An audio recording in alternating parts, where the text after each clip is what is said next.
أنفسنا ومن سيئات أعمالنا من يهده الله فلا مضل له ومن يضلله فلا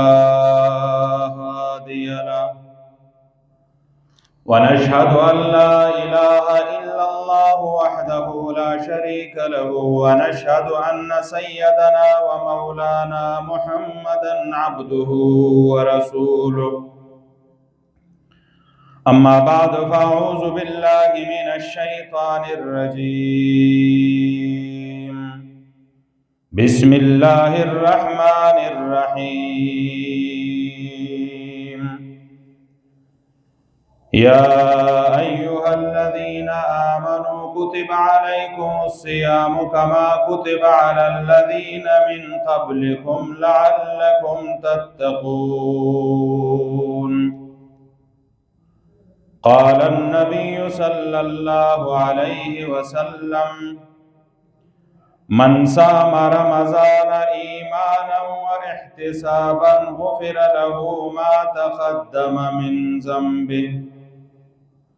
وقال النبي صلى الله عليه وسلم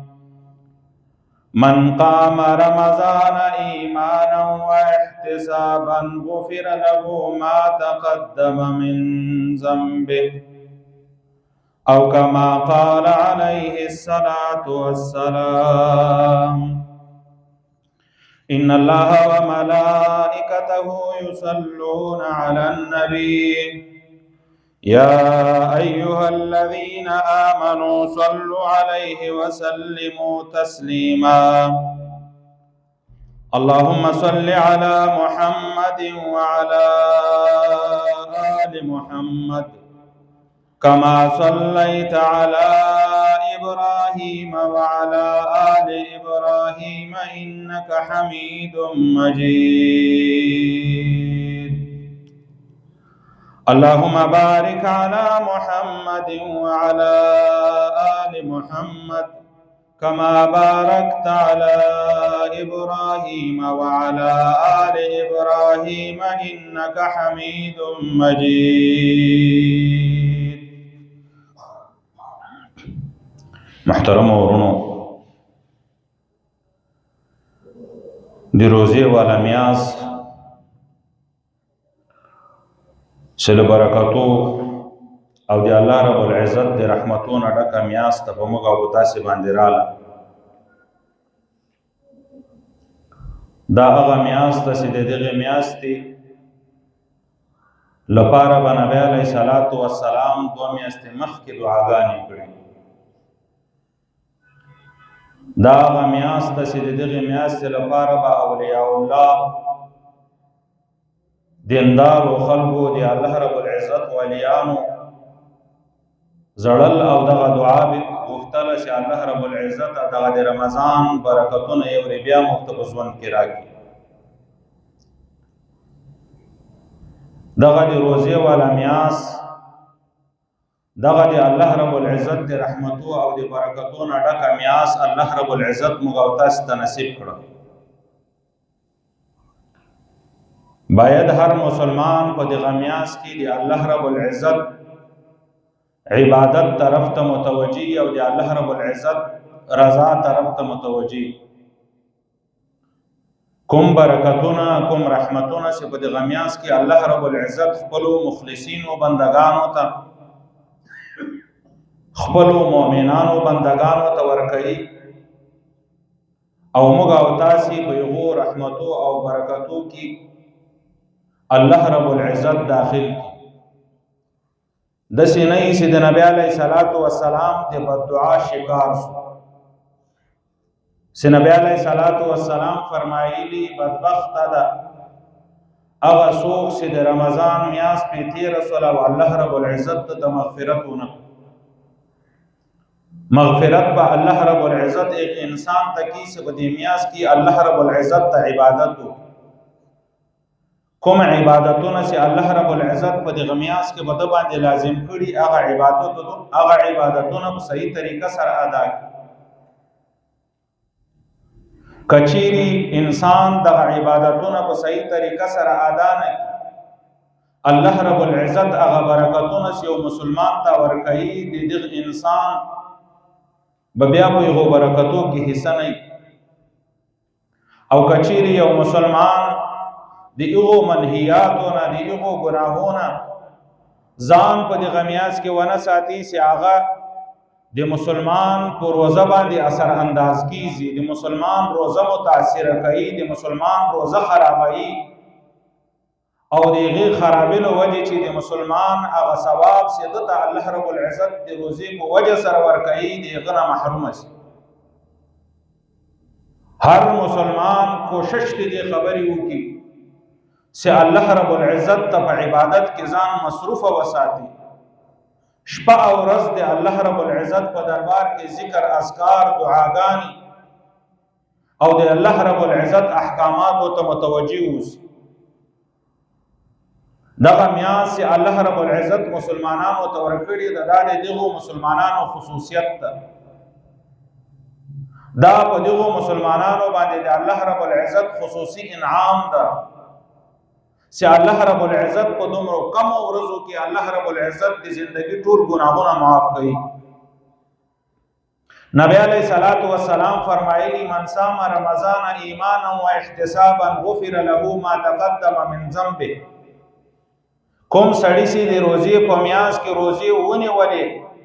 او دغه روزې په اخلاص سره ونیولې او د ثواب امید یې وایي چې الله رب العزت به د دې روزې په وجه سره د ما ګناهونه معاف کوي او الله رب العزت په آخرت کې د ما درجات بلند کوي، الله رب العزت په د مخکینی ټول ګناهونه معاف. دومره لوی انعام یو سړی شپېته اویا کاله ګناهونه کړي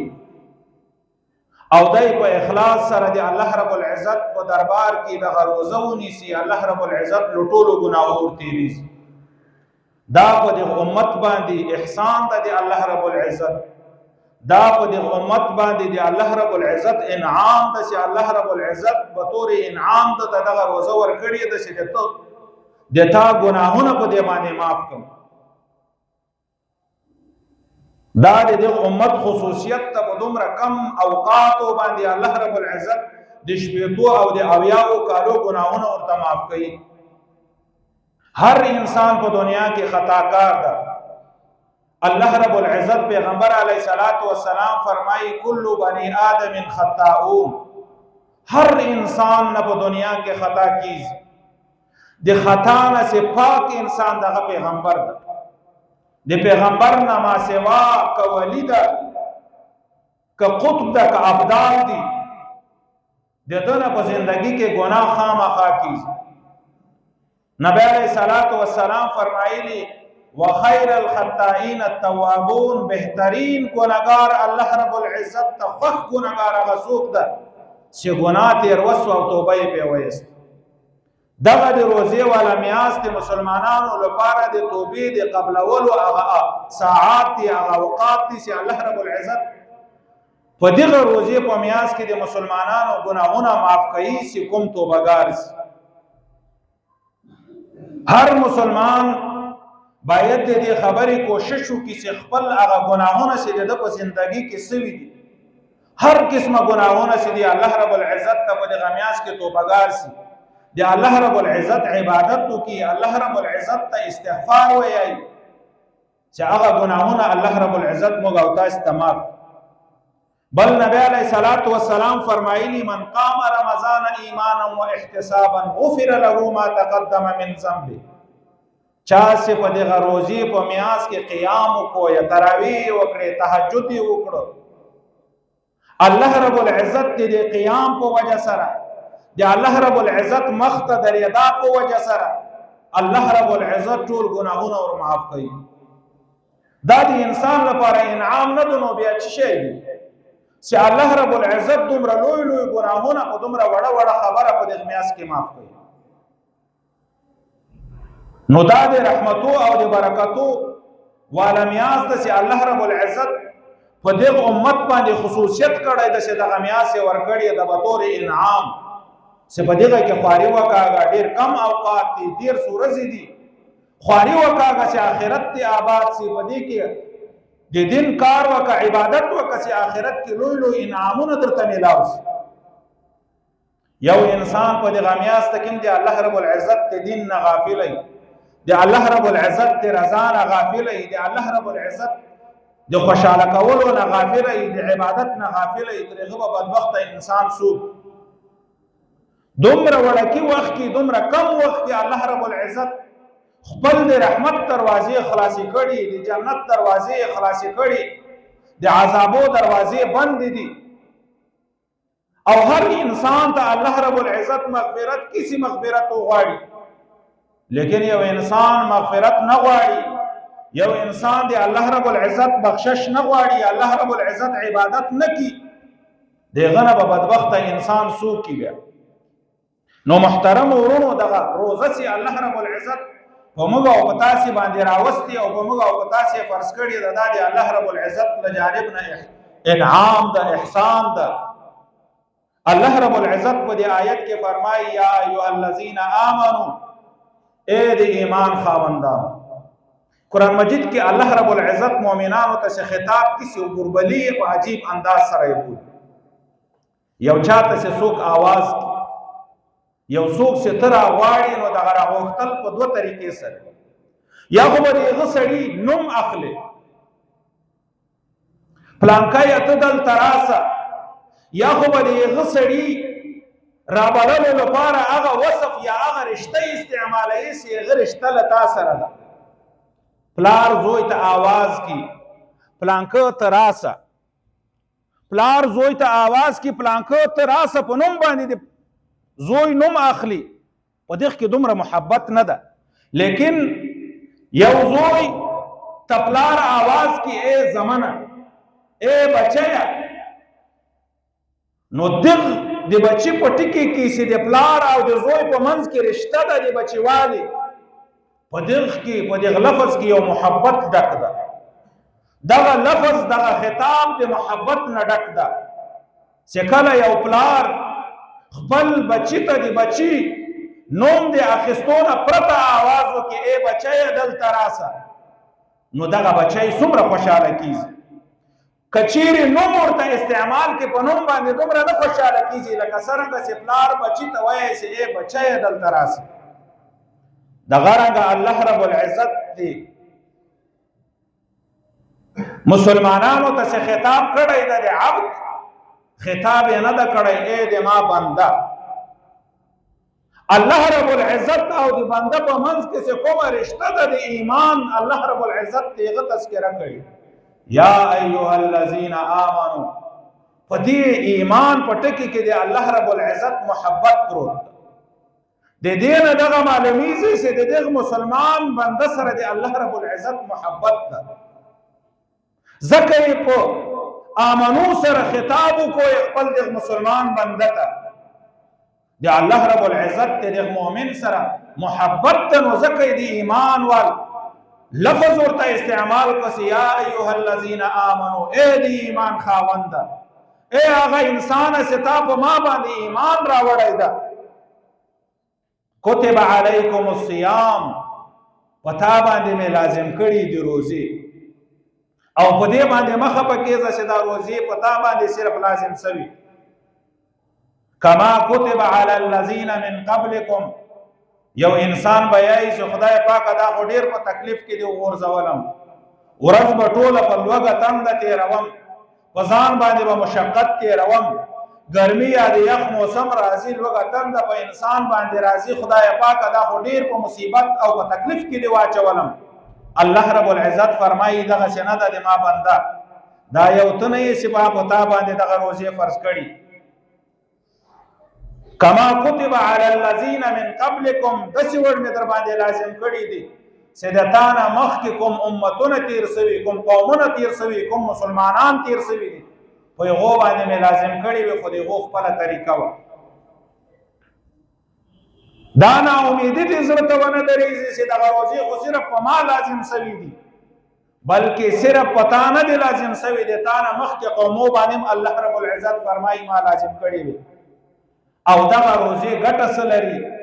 الله رب العزت ته یو انسان یې خدای پاک لوږه تنده خو دې را باندې لازم کړه، د دغې لوږې تندې ګټه څه شی ده؟ یو مسلمان د خپل ځان نه سوال وکړي روزنې سم لوږه تنده را باندې الله رب العزت د لوږې تندې نه ایسار کړی یم د دې به ماته ګټه څه میلاویږي لعلکم تتقون لپاره د دې چې د دغو روزې په وجه سره په تا کې تقوا پیدا شي د انسان لپاره د کامیابی واحده ذریعہ تقوا ده کوم انسان کې سے تقوا پیدا شو هغه کامیاب کوم انسان کې سے تقوا نه لمنځ قابل قبول نه ده کوم انسان کې سے تقوا نه زکات قابل قبول نه ده کوم انسان کې سے تقوا نه یو قسم عبادت اجر او ثواب الله رب العزت نه ورکړي بنیادی شی د ایمان لپاره تقوا ده کله چې په انسان کې تقوا پیدا شو وړکای عمل به ډیر لوی عمل ورته حسابي تقوا ویل کیږي د الله رب العزت د نافرمانی نه ډارېدل د الله رب العزت چې د الله رب العزت دی وړي وړي نافرمانی نه انسان د الله رب العزت د خفقان نه ډاري کمی چیرې دغه د الله رب العزت خبره ونه منله خدای به خفه شي کمی چیرې دغه وړه خبره د الله رب العزت ونه منله ماته به عذاب راځي ما نه به الله رب العزت ناراضه شي دغه د انسان د ایمان لپاره بنیادی شی ده کله چې دغه بنیادی تقوا د انسان په زړه کې پیدا شوله انسان بس په وړکي عمل سره کامیاب شي وړکای عمل چې وکړي دغه د تقوا د پاور د طاقت په ذریعه سره دغه انسان کامیاب کیږي که ډېر لوی عمل وکړي شپه ورځ الله رب العزت ته په سجده باندې پروت زړه د تقوا نه خالي ده شپه ورځ صدقات او خیراتونه کوي لیکن د تقوا نه زړه خالي ده ریاکاري نه دغه صدقات او خیراتونه سجدهګانې لمنځونه ډک دغه عبادت الله رب العزت تقبل نه ده دغه پاور دغه طاقت چې په دغه عمل کې د تقوا له وجه الله رب العزت یې ښیي دغه پاور هغه طاقت په دغه عمل کې نه موږ او تاسې کله کله دا واړو واړو ماشومان د ښې شپې په ورځې یا د عید په ورځې یوه پټاخۍ راوړي چې هغه جګیږي نو کومه پټاخه کې چې اعلان د انینې پاور زیات وي بارود زیات وي هغه پورته زیاته شي او کومه پټاخه کې چې بارود کم وي د هغې رفتار کمزور وي دغه رنګه د تقوا په وجه سره په عمل کې پاور پیدا کیږي طاقت پیدا کیږي هغه د طاقت د تقوا په وجه سره که عمل ډیر وړه کوي لیکن هغه ډیر په مخ کیږي انسان د تقوا د عمل په وجه سره جنت ته رسیږي لیکن کوم عمل کې چې تقوا کم ولا پاور کم څه بیا جنت ته نشي رسیدای نو الله رب العزت د روزي وصف ذکر کړی دا چې د انسان په زړه کې د روزي په وجه سره تقوا پیدا کیږي او د دې تقوا په برکت سره بیا الله رب العزت پیغمبر فرمایي چې الله رب العزت فرمایلی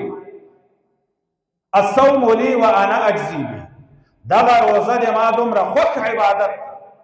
په دې کې انسان په زړه کې دومره بهترینه تقوا پیدا کیږي د قیامت په ورځ باندې به د ټولو اعمالو اجرونه فرشتي ورکړي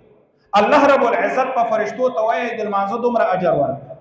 د زکات دومره ورکړي د حج دومره ورکړي لیکن واحد روزه ده چې الله رب العزت په فرشتو ته وایي دا اجر به تاسې نه ورکړي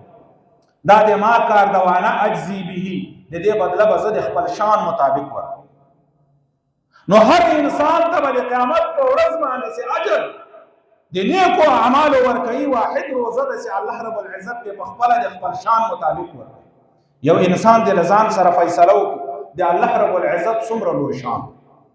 د الله رب العزت څومره لوی بڑایي ده څومره لوی ده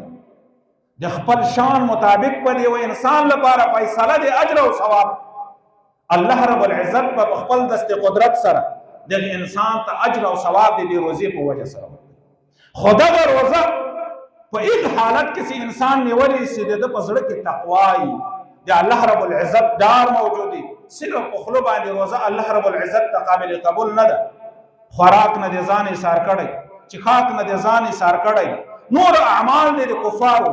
نور اعمال دي الله رب العزت نه فرمانو خلقو دي دغه روزه الله رب العزت قابل قبول نه ده نبی علیہ الصلوۃ والسلام فرمایي ډیر خلق دسي دي خوراک او چخاک یې پرې خي په ځان باندې لوګ او تند تیري صرف دغه لوګ او تند د په ځان باندې تیر کړل الله رب العزت په دې سره اجر نه ورکړي ولی ځکه نور معصیت وکړي نور د الله رب العزت نافرمانی کې کسر نه د پرې هر قسم نافرمانی کوي الله رب العزت سے اجر او ثواب ور کوي روزدار انسان ته هغه انسان د سیاله هر قسم گناهونه د هر قسم نافرمانی نه د ځان وسه کچيري نور معصیتونه کوي صرف خوراک او چخا کې پرې کوي په دې باندې الله رب العزت اجر نه ور کوي فریضه ادا سوا خو لیکن هغه انعامونه چې الله رب العزت یو روزدار ته ور کوي هغه به انسان ته نه ملایي هر قسم نافرمانی نه کاغه وړه ګناه ده کاغه ګناه ده په دې غمیاس کې باید هر انسان د صغائر او کبائر او نزان وساتي نبی علیہ الصلوۃ والسلام فرمایي چې الله رب العزت کې روزدار نه پاره په جنت کې یو دروازه دی ریان په نوم باندې تیار کړي د قیامت په ورځ به الله رب العزت له جانب نه आवाज وشي اين الصائمون روزدار خلک چیرې دی ولاړ روزدار به ولاړ مخلصین روزدار به الله رب العزت په حضور باندې ولاړ شي او الله رب العزت په حکم ورته کوي دغه ریان دروازه ده داخل شي روزدار خلک به دغه دروازه باندې داخل شي نبی علیہ الصلوۃ والسلام فرمایلی چې کله اخیری روزدار داخل شي دغه دروازه به بند شي په دغه دروازه به بغیر د روزدار نه بل سړی نه داخل شي دومره برکات دومره انعامات الله رب العزت دغه روزدار ته ورکړي چې دی الله رب العزت دغه خبره ومني د روزي هغه نیول په ځان باندې لازم کې او په دغه میاس کې روزه ونیسي بل حدیث کې نبی علیہ الصلوۃ والسلام د روزدار برکت بیان کړی دیو روزدار ته الله رب العزت سے کوم انعام او الله رب العزت کوم محبت له روزدار سره کوي الله رب العزت پیغمبر فرمای چې الله رب العزت ته د روزدار د خلی هغه بدبوئی چې د معدې د خالواله له وجه د خلینا د مقام په وخت خارجي څومره بدبوئی انسان تخپل احساس نه کیږي چې بل سړی ته وخت او وغږیږي د روزماتي په وخت اقبل انسان ته پته لګیږي چې د خلینا څومره بدبوئی انسان نفرت الله رب العزت پیغمبر فرمایي چې دغه بدبوئی چې د الله رب العزت د حکم د عمل کولو له وجه د انسان د خلی لذي الله رب العزت ته تر مشکو نه زیات محبوب دومره انعام دومره د الله رب العزت احسان چې د یو روزدار د خلی نه بدبوئی چې الله رب العزت تر مشکو نه زیات محبت ورسره دي دومره دی الله رب العزت په دې امت باندې فضل نو محترم ورونو په دې روزه کې د روزدار خصوصیت شي ده الله رب العزت پیغمبر فرمایي چې په دې روزه کې شپه او ورځ کې د الله رب العزت فرشتي د انسان ته چې دای روزدار د دغه دعاګانې کې استغفار ورته او د روزدار لپاره چې د الله رب العزت په دربار کې روزه نیولې د الله رب العزت همیشه د رحمت په نظر سره ورته وي د رحمت نظر الله رب العزت په دغه انسان باندې کی بل نبی علیہ الصلوۃ والسلام فرمایي چې الله رب العزت جنت ته حکم وکړي کله چې اوله شپه د رمضان راځي د روزي راځي جنت ته حکم وکړي تیاری شروع جنت تیاری شروع تزیین شروع کی خوبصورتی شروع کی جنت ورځ په ورځ ځان شایسته کوي او جنت ته الله رب العزت ته خطاب کې اے جنت ځان تیار کا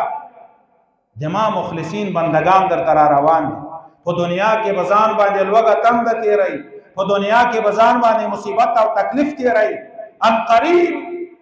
دما مخلصین بندگان در تر روان دي چې خپل ځان تیار کا نو شپه او ورځ جنت لګیای خپل تزیین خپل حسن او جمال کې بهتري راوړي نبی علیہ الصلوۃ والسلام فرمای چې په دغه رمضان په اخیری ورځ باندې الله رب العزت ټول روزدار او ته بخشش یو صحابي ولاړ سي یا رسول الله دغه ټول روزدار او ته الله رب العزت مغفرت کی دغه د ليله القدر په ورځ باندې مغفرت ورته کی دغه صحابي پښتنه لدی وجه کې ليله القدر خو ډیره لو ورځ ډیره لو شپه ده الله رب العزت خپل بندگان په ډولو ډولو بخشي صحابي پښتنه کې یا رسول الله